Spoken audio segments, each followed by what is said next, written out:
Gabón y bienvenidos. Hay bastantes más errores judiciales de los que podamos pensar en un primer momento. Algunos leves, pero otros son tan graves que incluso se ha pagado con la cárcel un delito que luego se demuestra que no ha sido cometido.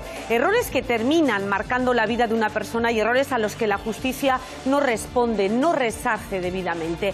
¿Cuánto cuesta un fallo judicial erróneo? ¿Qué secuelas deja en las vidas de estas personas? Esta noche vamos a hablar con Joaquín Martínez, el primer europeo que consiguió salir del corredor de la muerte. Estuvo allí más de 3 años, acusado de un doble asesinato que no cometió. 3 años que se convirtieron en un infierno, aunque él sí consiguió salir. En un momento charlamos con él. Antes presento y saludo también a nuestros colaboradores, a Fernando Palacios. Gabón. ¿Qué tal, Fernando?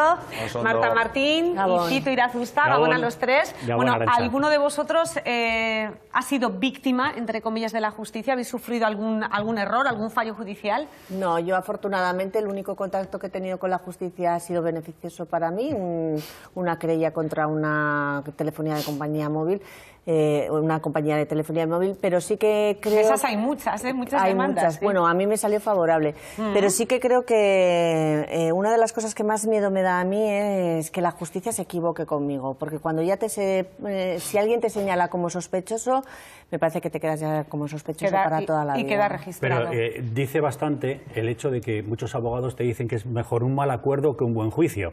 O sea, que acudes allí y te dicen, mira, no sabemos, aunque el juicio parece claro, que lo vayas a ganar. Igual es mejor llegar a un acuerdo que no sea del todo beneficioso antes que someterte a un juicio en el que igual sales perdiendo. O sea, partiendo de esa base ya dices, ostras, cuidadito con lo que pasa con la justicia, ¿no? Porque efectivamente no parece que sea justa del todo. Bueno, hay que decir que en la mayoría de las ocasiones sí se imparte justicia, pero Sí, hay otras pero menos, corres un riesgo. en las que no, y algunas además muy graves, como vamos a ver esta noche. ¿Tú, Fernando? Bueno, yo afortunadamente no he pisado juzgado nunca y por lo tanto no ha habido en mi contra ningún error, y también yo en este caso voy a lanzar una lanza en favor de la justicia. Los errores obviamente sería lo deseable que no se produjeran, pero yo creo que errores como tales la justicia no hay tantos. Cada día hay miles de juicios, por ejemplo en el Estado español miles de juicios, y yo tengo una cosa clara: en los juicios que no son mediáticos, a una sala, como bien has dicho, Tito, si no has llegado a un acuerdo entran 2 partes, y estoy seguro que una de las 2 no sale contenta, pero eso no estamos hablando de un error. Un error son cosas graves como las que hemos visto en el documental o otras que podríamos comentar, pero yo creo que pasa pocas veces. Eso sí, lo deseable sería llegar al error cero. Bueno, pues hay errores graves. La gravedad de una condena injusta viene marcada por el tipo de delito. Imagínense haber sido acusada o acusado de un asesinato y que no haya tenido nada que ver. Eso en Estados Unidos te lleva directamente al corredor de la muerte. Sabemos de lo que hablamos porque lo estamos viviendo muy de cerca con Pablo Ibar, y nuestro siguiente invitado lo tiene mucho más marcado porque él estuvo en la misma celda del corredor de la muerte en la que ha estado Ibar. Joaquín Martínez, buenas noches. Buenas noches a todos. Fuiste el primer europeo en salir del corredor de la muerte en Estados Unidos. ¿De qué te acusaron? Pues a mí se me acusó de un doble asesinato. Me acusaban de haber asesinado al hijo de un policía, un muy conocido sheriff, jefe del departamento de pruebas del condado de Tampa, Florida. Y se me acusó de este doble asesinato pues ya en el 1996. Y sinceramente en ningún momento me imaginé que esto llegaría hasta donde llegó, ¿no? Nunca había tenido ningún problema con la justicia, nunca había tenido ningún problema con... ni siquiera pisado un juicio, ni una sala de juicio. O sea, todo esto era nuevo para mí. ¿Recuerdas muy gráficamente, porque eso no se olvida nunca, el momento de la detención? ¿Cómo fue? Pues lo hicieron delante de mis hijas, que fue lo más duro para mí. Yo recuerdo claramente que el día de la detención me había citado mi exmujer en casa de mis hijas, y saliendo de su casa me detuvieron en toda la esquina al estilo Hollywood, con helicópteros, vestidos en uniforme SWAT. Vinieron a por mí, me detuvieron y me llevaron a la comisaría. Y claro, yo no me lo tomaba en serio. Yo apenas tenía, pues, un chaval joven, tenía 24 años, y decía, pues esto no me está ocurriendo a mí, no me está pasando, ¿no? También pensé que podía haber sido alguna broma por parte de mi exmujer. No era la primera vez que había llamado a la policía ni a las autoridades, pero bueno, sinceramente el fallo fue mío por no habérmelo tomado un poco más en serio. Desde luego no fue una broma porque fuiste juzgado, fuiste condenado a muerte. ¿Qué te pasó entonces por la cabeza? ¿Qué sentías? ¿Miedo? Wow. Miedo, mucho miedo. La verdad, hasta el momento que me condenaron a la muerte nunca me imaginé que llegaría el corredor de la muerte. Yo siempre tenía la convicción de que llegaría el día que el propio juez dijese, oye, abran las puertas, que este hombre es inocente, ¿no? Confiaba en mi abogado personal, no encontré ni tuve necesidad de buscar un buen abogado, ya que confiaba en el sistema. Yo no tenía que ir a buscar el mejor abogado ni de Florida ni de Estados Unidos. Confiaba en el sistema del que había apoyado toda mi vida e incluso creía en la pena de muerte. Y claro, cuando a mí me condenan a muerte, pues veo que esto va en serio, veo que esto hay que tener un poco más de atención, prestarle un poco más de atención y tuve que pedir ayuda a mis padres para que me sacasen de este problema. Si ellos confiaron en ti, ellos te ayudaron hasta el final, hasta que tuviste un segundo juicio justo, pero primero estuviste esos más de 3 años en el corredor de la muerte. ¿Cómo fue tu paso por la cárcel en ese corredor durante algo más de 3 años? Porque tampoco fue fácil.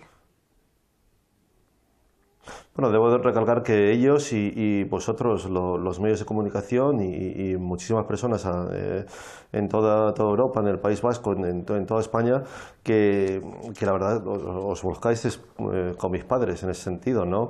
Yo estaba completamente solo cuando entré al corredor de la muerte, aislado, estábamos en un pabellón de 13 compañeros, cada uno en su propia celda.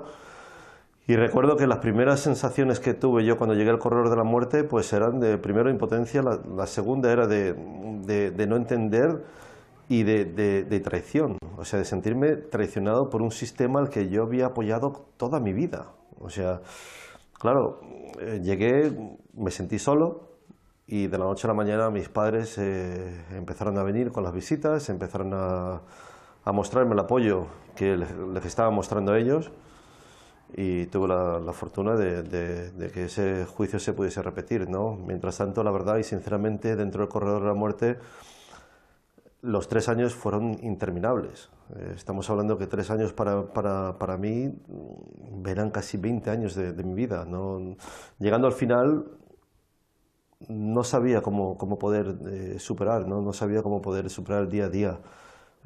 Tenía momentos de mucho bajón.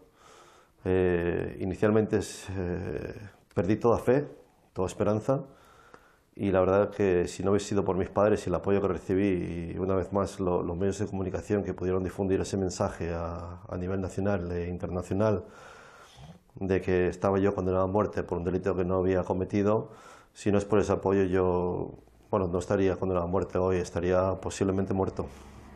Hablas del factor humano, del sentimental, pero también acuciado por unas condiciones físicas que eran tremendas, porque el que entra en un corredor de la muerte es lo peor ya también para los propios funcionarios. Y tú has narrado, has contado que sufriste palizas, sufrías ciertas torturas también, porque se hacían incluso pruebas con la silla eléctrica, ¿no? Sí, claro. Inicialmente, cuando llegué yo al corredor de la muerte, que estamos hablando de 1997, la silla eléctrica era un factor de debate dentro de la Corte Suprema de Florida. Os podéis imaginar que estaban debatiendo si continuar utilizando la silla eléctrica o no, o pasar a inyección letal. Había ocurrido lo siguiente, y a ver cómo lo explico de forma no tan gráfica. 2 compañeros que habían sido ejecutados habían recibido una sobrecarga de electricidad a la hora de ejecutar, a la hora de la ejecución, que, básicamente la cabeza se había encendido en una llama de fuego y se les escuchaba gritar, se les escuchaba sufrir y sinceramente no fue una ejecución muy agradable para ellos ni para ninguno de los familiares que pudieron ser testigos de ese día. Las torturas, os diré que no era tanto lo físico como lo psicológico. ese recordatorio diario por parte de los funcionarios de que estás con la muerte, de que vas a morir, de que tu familia está fuera, de que estás solo, aunque no lo estés, pero te lo dicen, ¿no? Para hacerte sufrir, ¿no? Y que no eres nada, que no eres Martínez, eres un número como era el mío, 1, 2, 4, 3, 9, 6, que lo llevaré siempre en mi cabeza, en mi mente. Eso sí que fue muy duro para mí. Aún tengo secuelas, me quedan muchas secuelas de esa época, pero bueno, gracias al apoyo de la familia y de mis seres queridos, de mis hijos y mi familia y todas las personas que me rodean, pues puedo ir superándolas día a día. Tú cuentas en algunas de las entrevistas que has concedido desde entonces que incluso te hacían pruebas midiéndote el tobillo, midiéndote la cabeza, pruebas para dándote a entender que te iban a sentar en esa silla eléctrica. Sí. Bueno, lo peor es que te despiertan a las 4 de la mañana, te entran a la celda con una camisa blanca y te dicen, vístete y te entregan una maquinilla de afeitar. Y te dicen, tienes que afeitarte los pocos pelos que te quedan en la cabeza y los pocos pelos que tienes en el tobillo, porque te van a ejecutar, ¿no? Claro, todos sabemos que eso no funciona así, que hay un proceso, que tienen que firmar una sentencia por parte del gobernador, etcétera. Pero claro, cuando estás ahí medio dormido, estás en esa situación, estás, pues, ¿qué te puedo decir yo? Soñando que estás con tu familia, estás en otro sitio y te entran estos vigilantes a decirte eso, pues te pillan por sorpresa y por lo menos por unos instantes te los crees. Y no se pasa bien. Esa noche no puedes dormir y los días pasan y la verdad te cuesta mucho. Si no es por el apoyo que recibes del exterior, ni Pablo ni yo estaríamos como estamos hoy. Tú tuviste una segunda oportunidad, un segundo juicio con un nuevo abogado, como contabas, y finalmente fuiste absuelto. Mencionabas a Pablo Ibar, que tenéis mucho en común. Sí. En Florida estuvisteis en el corredor de la muerte. Habéis estado hasta, acusados de un doble asesinato y habéis estado hasta en la misma cárcel, en la misma celda. Tú has estado donde estará Pablo Ibar, tú también estuviste en esa celda. Sí, bueno, me emociona un poco en el sentido porque, claro, nadie pensaba que las cosas irían como han ido con el tema de Pablo, ¿no? Todos pensábamos sinceramente que Pablo ya estaría aquí en casa en España con nosotros, que podría estar con su familia y que, bueno, aquí, por ejemplo, ahora que estamos celebrando todo el tema de las fallas en Valencia, etcétera, pues para mí hubiese sido una alegría tenerlo conmigo y con nuestra falla, ¿no? Aquí en Alberic. Y es triste, ¿no? Es triste saber que no puede ser así. Y es triste saber que va a tardar muchísimo tiempo, aunque digan lo contrario, para poder recibir un nuevo juicio, que yo estoy convencido que lo recibirá, ¿no?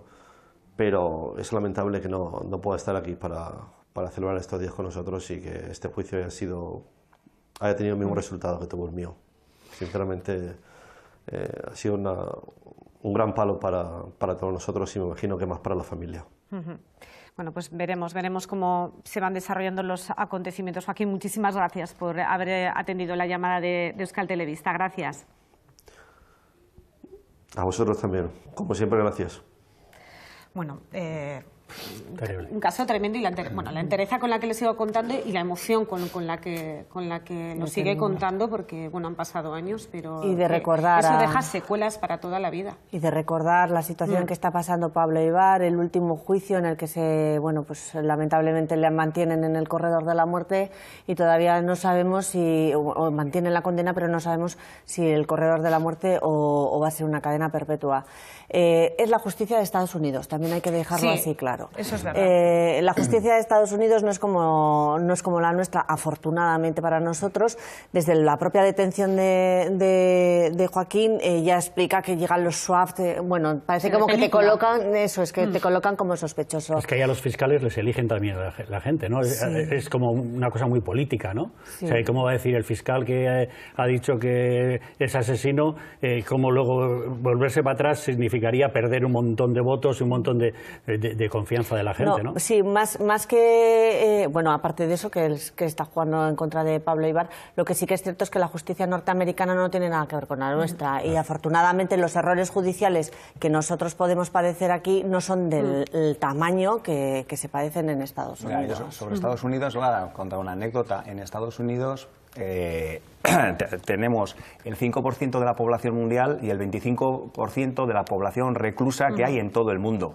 Por lo tanto, ahí tienen la demostración de que en 30 estados tengan la pena de muerte, que por cierto ha repuntado con la llegada de Donald Trump, porque los datos estaban bajando, había menos, la gente por lo visto se iba concienciando, pero ahora ha habido un tirón. Entonces se demuestra con estos números que por mucho que se condene a la gente a muerte y se les ejecute, no desciende la población. Bueno, es verdad reclusa. que decíamos es Estados Unidos, pero los errores judiciales, las injerencias políticas y algunas sentencias polémicas que se han dictado en el Estado español recientemente han abierto también una brecha importante entre la sociedad y la justicia.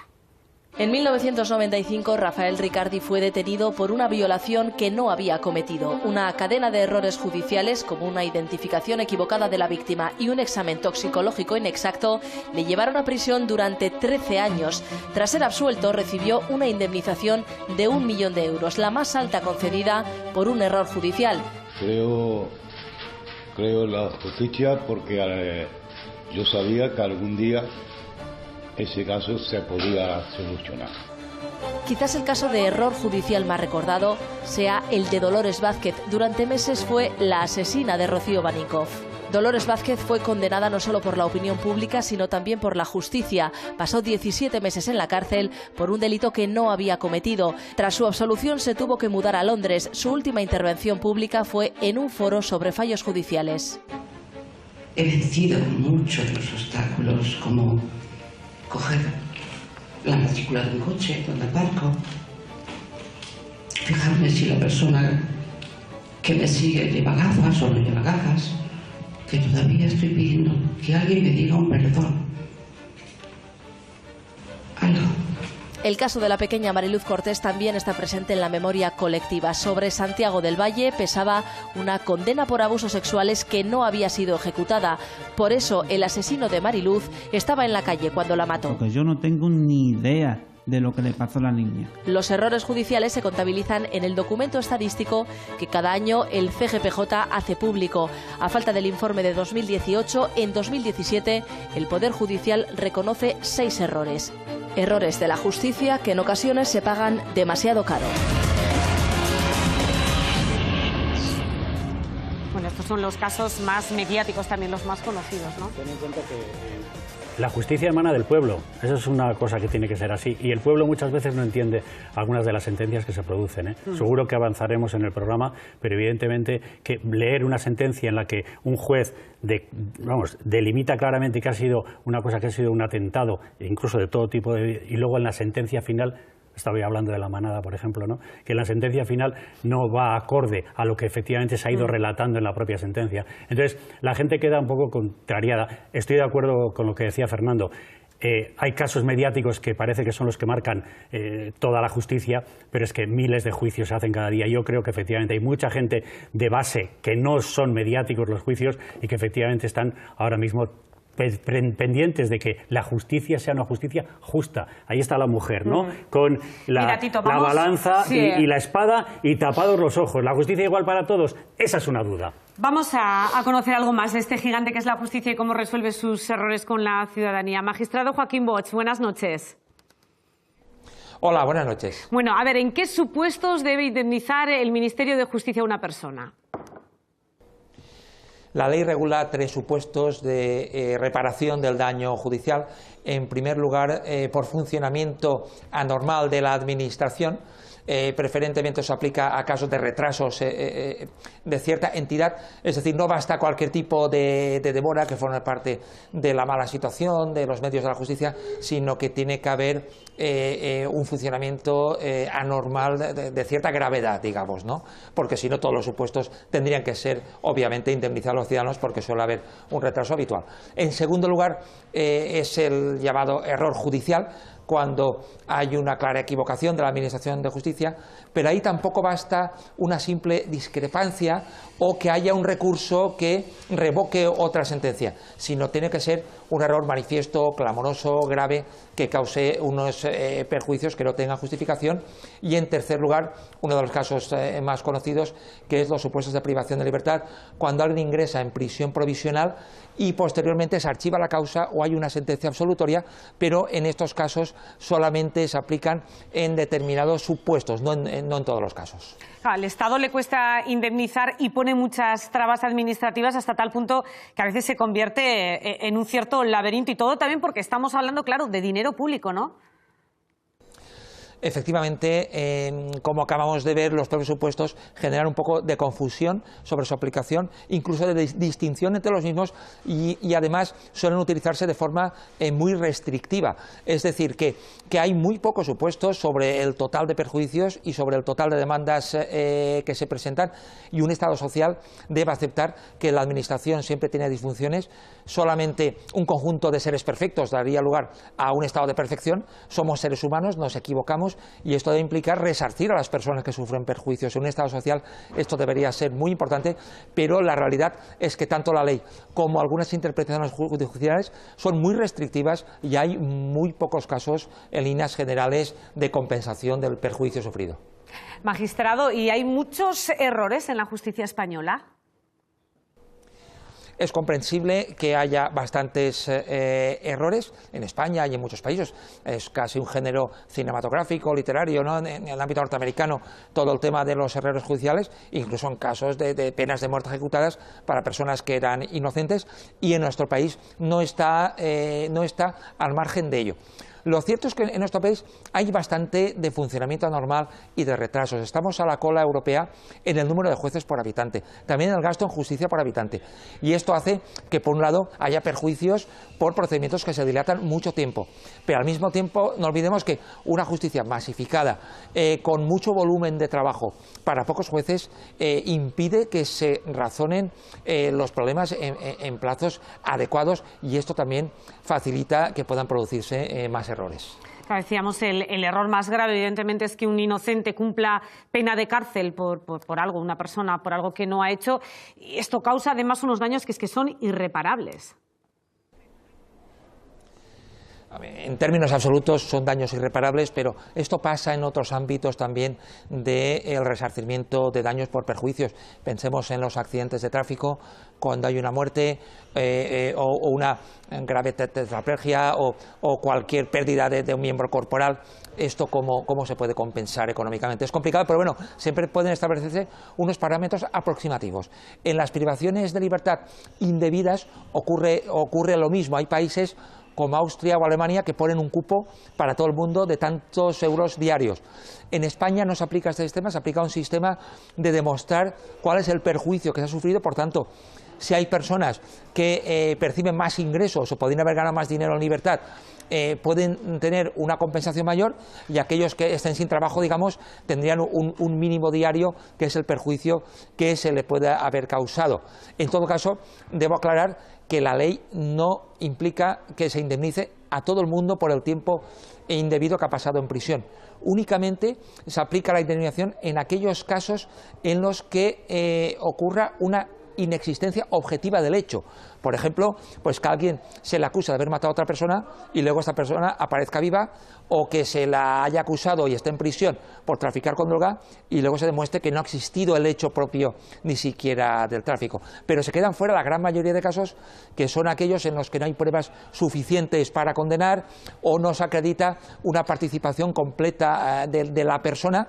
Esto está generando un debate judicial interno muy profundo. De hecho, el Tribunal Constitucional va a decidir próximamente si esto es inconstitucional, porque en la práctica la gran mayoría de supuestos de privación de libertad incorrecta se quedan sin la compensación económica. En el modelo anglosajón existen comisiones de investigación que analizan los casos más graves de unos errores judiciales. No sé si es un buen instrumento. Me vienen también a la cabeza, magistrado, el caso de Dolores Vázquez, acusada del crimen de Rocío Baninkoff y que luego fue absuelta. Yo creo que usted se estaba refiriendo antes un poco a eso, ¿no? sí es un caso claro del laberinto que comentaba de supuestos en el que a veces unos son subsumibles en otros y crean problemas de interpretación formal y se arriesgan a topar con interpretaciones encima a veces restrictivas de los tribunales. En el caso de Dolores Vázquez reclamó por los días indebidos en prisión y el Tribunal Supremo lo que consideró es que el asesinato de Rocío Baníncov sí que se había producido, pero que no se había demostrado su participación en él y por tanto esa no era la vía formalmente adecuada. Y yo creo que esta problemática que estamos comentando nos demuestra la necesidad de que los poderes públicos regulan un sistema de reparación del daño claro, proporcionado, con unos criterios adecuados al perjuicio que se sufre, que no lleven a resultados con tan pocas resoluciones que reparen el daño y al mismo tiempo que sean tan confusas en ocasiones de ejercer por los perjudicados. ¿Y las comisiones de investigación, como en el modelo anglosajón, serían una solución? Mi impresión es que en nuestro país queda mucho por avanzar hacia un sistema integral de reparación del daño. Creo que comisiones de investigación y otros instrumentos equiparables de análisis de por dónde falla nuestro sistema judicial, de cuál es la situación de los perjudicados, de cómo deben actuar los distintos organismos públicos a veces implicados en la evaluación, tasación e indemnización directa.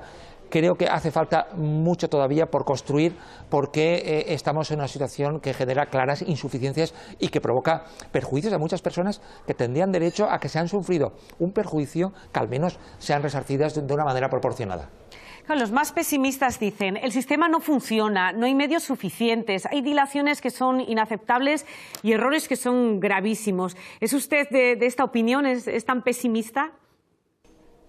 No puedo compartir esas opiniones, yo creo que no son ciertas.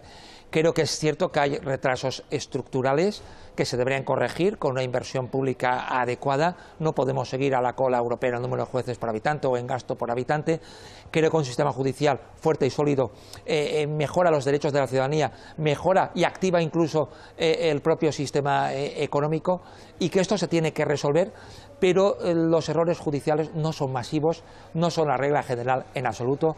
Estamos ante casos excepcionales, muy puntuales y que por ello son noticia en los medios por lo llamativos que puedan ser, pero no olvidemos que en nuestro país se resuelven al año millones de asuntos que pasan absolutamente desapercibidos y que no son noticias porque la justicia funciona con normalidad. Por ello creo que se trata de minimizar los errores y cuando se produzcan que tengan un resarcimiento adecuado para aquellas personas que se vean perjudicadas. Lo que sí se ve es una brecha cada vez más grande entre justicia y sociedad. No sé si la justicia debe aislarse, debe hacer oídos sordos del sentir social o no. Mi impresión es que la regla general no es que haya una ruptura entre justicia y sociedad, pero sí que hay algunas materias, como por ejemplo el tema de la violencia machista, en el que probablemente la sociedad ha avanzado bastante más que la propia judicatura. Y esto es lo que puede generar una percepción de distanciamiento, pero solo en algunos aspectos concretos. No olvidemos que en materias como la corrupción se ha hecho un esfuerzo muy importante en el ámbito judicial con pocos medios, en la protección de consumidores ante cláusulas abusivas bancarias. Ahora mismo se están devolviendo millones de euros de las cláusulas suelo por una actuación judicial que yo creo que está siendo muy eficiente, y así muchísimos más casos. En cambio tenemos una judicatura que bebe de una jurisprudencia muy masculinizada, aquellos discursos judiciales de que la mujer es la que provoca cuando lleva minifalda, de que cuando la mujer dice que no, en realidad está diciendo que sí al hombre, y esto sigue estando todavía en la judicatura y hace falta una mayor formación en perspectiva de género, hacen falta órganos especializados que conozcan bien estas problemáticas, pero bueno, en el propio caso de La Manada, en el que se ven discrepancias entre los propios jueces y en algunos casos hay magistrados que plantean otra perspectiva que supere determinadas visiones, nos demuestra que se están produciendo cambios y que hay que empujarlos para que en este tema no se produzca ese distanciamiento entre sociedad y justicia. Está claro, desde luego hace falta más formación en materia de género y también más medios, cómo no. Joaquín Bosch, gracias, buenas noches. Encantado, buenas noches. Bueno, hemos sentado también aquí en la mesa para comentar esta cuestión a dos abogados, a Olga Rodríguez, buenas noches Olga, y a Patxi López de Tejada, Gabón, Patxi. Gabón. Bueno, ¿debe estar conectada o no la justicia con la sociedad? Hombre, tiene que existir una conexión porque, como ha explicado Tito, pues la justicia emana del pueblo, eso es cierto. Lo que pasa es que también tiene que haber una brecha.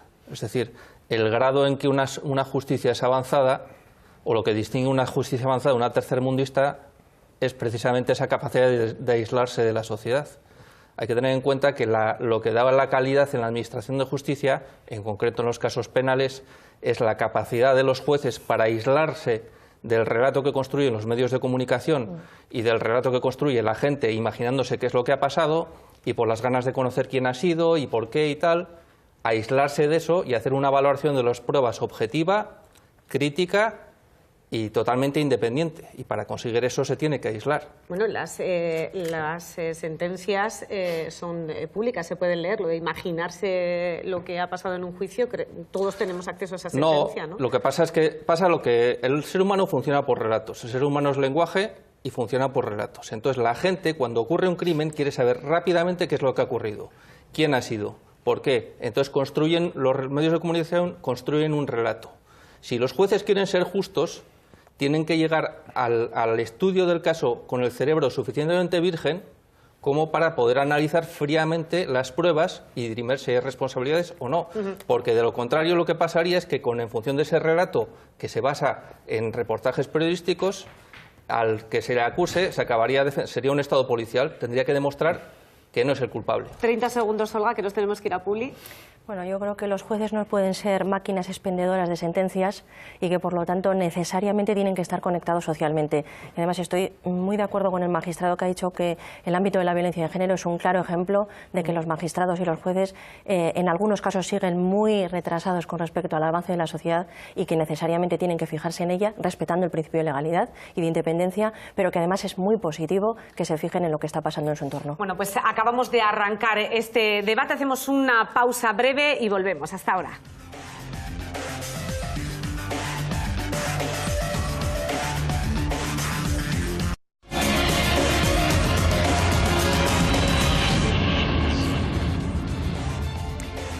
En los últimos tiempos vivimos momentos convulsos entre la ciudadanía y la justicia. Se ha abierto una herida que duele más o menos según las sentencias que se dicten. El ejemplo más claro fue el fallo sobre La Manada, pero hay más. María Suárez nos los recuerda. Condenamos es una de las sentencias que más rechazo ha suscitado. Continuado de abuso sexual. La Manada sigue en la calle y el procedimiento continúa abierto tras ratificarse en segunda instancia la condena de 9 años de cárcel por abuso y no por agresión sexual. Este caso puso sobre la mesa la relación entre justicia y sociedad, pero no es el único. La rabia social ya se evidenció cuando los tribunales condenaron a José Diego Illanes a 12 años por el homicidio de Nagore Lafaje en 2008. Que no, que los años iban a cambiar, pero sí iba a salir la palabra asesinato. Tampoco se entendió la pregunta que esta jueza de Vitoria le formuló en 2016 a una mujer que había sido violada. Le forzó, cerró las piernas, cerró toda la parte de los órganos femeninos. Sí. Los delitos machistas no son los únicos que agrandan la sensación de abismo entre justicia y sociedad. El caso de Altsasu, con penas de entre 2 y 13 años, es otro de los procesos que gran parte de la sociedad no entiende. Ni siquiera el ex juez, recordado por muchos por llevar hasta el final la doctrina del todo es ETA. Ese juicio se tenía que desarrollar en Navarra, no en la Audiencia Nacional. Los enjuiciados llevan más de 2 años en prisión a la espera de sentencia firme, prisión preventiva que también se aplica a los procesados en el caso mediático más reciente, el que juzga al procés, donde, al margen de las opiniones sobre la naturaleza del juicio, existe desconcierto por la elevada petición de penas de la Fiscalía, que llega a solicitar hasta 25 años de cárcel para el ex vicepresidente de la Generalitat, Oriol Junqueras, por un delito de rebelión. El Supremo precisamente quedó en evidencia con el escándalo del impuesto sobre las hipotecas. Tras una sentencia que fijaba jurisprudencia en favor del cliente, los jueces acabaron reculando, favoreciendo a la banca en una deliberación sin precedentes. ¿Estamos ante una brecha entre la justicia y el sentir social?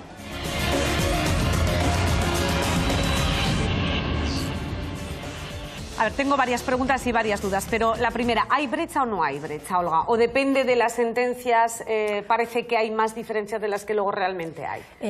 Sí, y depende de... Contra más abajo vamos en el escalafón de la justicia, realmente yo creo que no se ve tanta brecha. Contra más subimos y los órganos tienen que resolver cuestiones más complejas y más bebemos de, digamos, de cuestiones de antaño, ¿no? Y de jueces de antaño que no han superado ciertas doctrinas, yo creo que se nota más esa brecha inexorablemente, sí. ¿Vosotros cómo os sentís respecto a la justicia como ciudadanos? Estoy hablando, ¿eh? Pero violencia, vamos a ver, hay un tema que yo, Olga, alguna vez lo hemos discutido, el tema de la violencia de género, ¿no? O sea, aquí ha habido, en el caso de La Manada, ha habido 3 jueces, ¿no? Sí. 2 están a favor de una sentencia de que ha sido de una manera y 1 en contra, o al revés. Sí. Entonces, ¿qué ocurre? Si tú, por ejemplo, vas a un juicio en el que solo hay un juez, dependiendo de qué lado sea el juez, el mismo delito te puede caer una cosa o te puede absolver.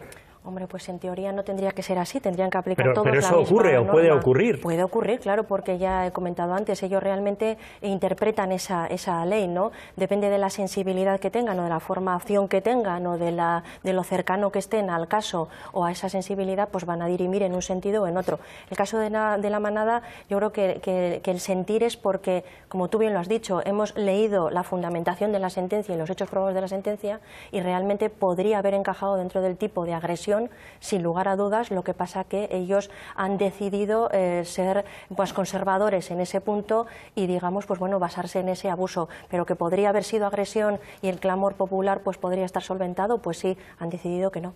Bueno, desde luego el caso de La Manada es el más claro de ese rechazo social y de esa contestación que hubo a la sentencia. Ahí hubo una brecha. Luego parece que va pasando el tiempo y todo se aplaca, ¿no? Bueno, yo volviendo a tu pregunta anterior, yo sí que me siento desconectada de la justicia. Confío en la justicia, creo que resuelve problemas que no son cotidianos, pero creo que que le falta modernización, que no tenemos una justicia del siglo XXI, sino una justicia más del medio siglo XX y que en algunos aspectos, sobre todo a lo que nos influye a las mujeres, bueno, pues está siendo más que evidente que necesitamos las mujeres mayor protección desde el ámbito judicial. Pero luego también, no solamente por la parte de las mujeres, en el juicio de Alsasua hemos escuchado a uno de los testigos cómo afirmaba que no estaba en el Barcosca el día de la pelea. Y el magistrado Bosch ha dicho que si se determina que hay inexistencia objetiva del hecho, puede repararse. Entonces yo me pregunto, si un testigo dice y se documenta que no estaba donde la justicia dice que estaba, esa persona ¿cómo tiene derecho a la defensa? ¿Cómo se puede defender? Es que yo creo que está muy bien tener opiniones sobre este tipo de cosas, pero el problema es que para tener criterio hay que ver el juicio. O sea, hay que ver las pruebas. Para formarse criterio hay que ver las pruebas. Pero hemos visto pruebas también. Hemos visto sobre Alsasua circuló un vídeo sobre parte de lo que varios vídeos circularon, pero uno además era muy claro, que uno de ellos no estaba allí. Uno de los testigos en los que el guardia civil que sufre el ataque en el Barcosca dice que le pega, se demuestra documentalmente y a través de un vídeo que está en un partido de pelota. Entonces yo me pregunto, si esa persona consigue demostrar que no estaba donde se dice que estaba y aún así sigue sentada en el banquillo de los acusados y tiene una condena, ¿cómo nos podemos defender los ciudadanos ante un error de la justicia? Mira, yo te voy a responder si quieres. Tiene que haber una prueba de cargo, quiere decir, hay muchas pruebas en un procedimiento y la opinión sobre si los jueces han fallado o no correctamente no basta con leerse los antecedentes de la sentencia, hay que ver el juicio. Ese es el problema, por ejemplo, el problema de La Manada, que fue un juicio por agresión sexual celebrado a puerta cerrada y sobre todo el mundo opina sobre lo que ocurrió y si son culpables o inocentes sin haber visto ninguna prueba. O sea, que los ciudadanos hacemos de jueces sin conocimiento. Eso lo hacemos todos continuamente. Y los medios de comunicación. Los medios de comunicación satisfacen la necesidad de los ciudadanos de imaginarse qué es lo que pasó, aportan un dato real o 4 datos reales. Somos bastante objetivos. Pero hay juicios que tienen un seguimiento en los que podemos acceder los medios, que son a puerta abierta y que nosotros tenemos acceso también a todas las pruebas, con lo cual el mismo proceso hay que entender el conflicto. O sea, los medios de comunicación y la sociedad va muy rápido queriendo saber qué es lo que pasó y apuntando con el dedo para construir la historia, y la justicia tiene que ir lenta porque tiene que salvar las garantías de todo el mundo. Y el objetivo de la justicia es evitar que se condene a ningún inocente. Vale, ahora lo estaba comentando Marta, el proceso, por ejemplo, hay unos hechos que fueron públicos, ¿no? Eso pasó, los incidentes en la calle, y hay un juicio que se está siguiendo y es abierto, por televisión, es en abierto. ¿Ahí podemos opinar distinta. o no, Pachi? Por supuesto. A opinar puedes opinar de todo, todos podemos opinar de todo, pero con conocimiento de causa. Si te ves el juicio del proceso, por ejemplo, que está retransmitiéndose completo y conocer los hechos que son públicos, tienes más criterio, digo yo, que no imaginándote lo que ha pasado en un juicio a puerta cerrada, sobre lo único que tienes son 2 datos que te dan los medios de comunicación y el 95% de la historia que la pones tú. A ver, Fernando. Mira, yo te voy a una paradoja. Estamos hablando, en este caso, de 2 juicios políticos, Altsasu y el proceso. Sí. ¿Lo podamos ver o no lo podamos ver? Yo tengo que decir una cosa, si hiciéramos una encuesta en Euskadi o en Cataluña acerca de cualquiera de los 2 juicios, por ejemplo aquí sobre el de Alsasua, yo estoy seguro que aproximadamente un 80% de la población diríamos que es una barbaridad lo que se ha hecho con esos chicos. En cambio, si hiciéramos esa misma encuesta de Miranda de Ebro para abajo, probablemente los datos darían la vuelta. Un 80% estarían de acuerdo con lo que ha pasado. Y si vamos a Cataluña, más de lo mismo. En Cataluña les parecerá una aberración que se esté pidiendo 25 años un delito de rebelión en el cual no ha habido armas ni nada por el estilo, por lo tanto es una auténtica salvajada. Aquí lo vemos todos así, de hecho nosotros no somos catalanes, pero en Cataluña lo verán la gran mayoría así. En cambio en el Estado español, en el resto del Estado español, no lo ven así. Por lo tanto, aquí cuando hablamos de sociedad y de justicia, depende quién sea, lo ve de una manera u otra. Claro, esa es la explicación de por qué tiene que estar aislada la justicia de la sociedad, porque la justicia, que alguien sea culpable o inocente, no se decide por una votación democrática. Se decide en función del análisis de una ¿No te parece curioso los datos? Sí, pero tú le estás dando la razón, eso es verdad, ¿no? Que depende... No, bueno, pero en el caso Altsasu, realmente en el caso Altsasu no necesitamos haber visto el juicio para saber que, por ejemplo, la cuestión de competencia ha sido una aberración que haya salido de Navarra. Por lo tanto, ahí lo ha dicho el señor Garzón, quiero decir, desde el punto de vista ya del inicio, ya es normal que la ciudadanía opine en ese sentido, sin ver ya el posterior desarrollo del juicio, las calificaciones jurídicas, para ver que haya habido un problema serio, un error serio. El poder político y el poder judicial están separados. Ese es el problema. No es el problema que los políticos son los que eligen a los mayores estamentos del poder judicial, este para aquí, este para allá. Son los propios políticos. Fíjate lo que ha pasado con las hipotecas, lo que ha pasado, bueno, con tantas cosas que está ocurriendo ahora con el proceso. Están buscando debajo de las piedras donde pueden encontrar la rebelión, solo por satisfacer a aquellos partidos políticos que dijeron que había sido una rebelión, una secesión, o sea, que vamos, que iban a... Y contra más alto es el tribunal, más politizado está o más vías tiene de relación con los órdenes políticos. Claro, eso es un fallo del sistema que yo creo que entre todos debemos reflexionar sobre que hay que poner límites a esas cuestiones, pero que es normal que ante todo esto, y aunque sean 3 o 4 casos, pero que son graves y además pueden sentar jurisprudencia y pueden derivar en cosas, realmente la ciudadanía sienta que ha habido errores y que además pueden ser graves y que pasa algo. En mi desencanto con la justicia y con que, bueno, en los últimos tiempos creo que se está fallando más de lo que se está acertando, vamos al del proceso porque es un juicio que es abierto. Se supone que tenemos a 8 presos, a 8 políticos electos catalanes sentados o ya con prisión preventiva y sentados en el Tribunal Supremo por un delito de rebelión.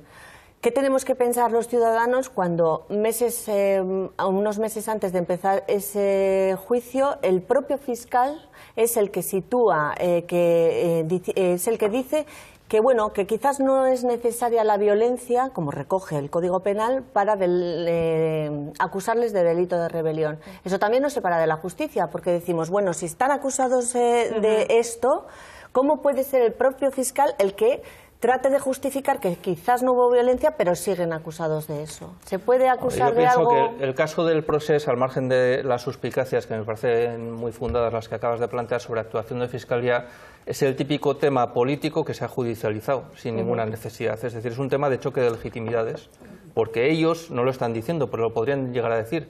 Mire usted, yo hago una actuación anticonstitucional o contraria a la Constitución española, pero es que yo obedezco mis leyes, aprobadas por el Parlamento catalán. Soy un gobierno electo por el pueblo catalán. Y si yo no reconozco otra autoridad que el pueblo catalán, a mí lo que diga la Constitución española, pues en principio no se me tiene que juzgar por ello, o por el Código Penal español.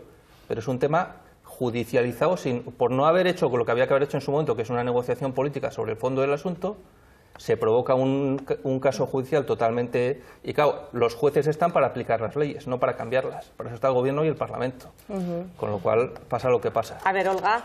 Bien, pero luego en la aplicación práctica de esas leyes, por ejemplo, nos encontramos el desbarajuste del tema de las hipotecas y ese Tribunal Supremo generando un desastre supremo. Un espectáculo supremo. Pero terrible, o sea, yo creo que eso ha hecho muchísimo daño a la institución, en el que hemos visto que contra más alto también está ese tribunal y además van dando palos de ciego intentando cubrirse las espaldas para quedar bien con casi todo el mundo. Bandazos, pero que quedaron todo al descubierto. Y realmente nos afecta a todos, porque realmente esa es una decisión que ya no hablamos de temas penales o no hablamos de temas políticos o de juicios mediáticos, pero que realmente en la práctica esa decisión judicial que está tomada pues de aquella manera y de esas formas realmente afecta a todos, y es normal que luego la ciudadanía diga es que no me siento identificado con esos tribunales, al margen de que el que está de base, el que está todos los días haciendo juicios de delitos leves o el que está haciendo cuestiones de custodia compartida lo haga muy bien, aunque tenga pocos medios, aunque bueno, pero contra más arriba vamos en este tipo de cuestiones que nos afectan a todos, es que a veces Olga, es alucinante. Una pregunta que tengo y que no puedo dejar de preguntarte.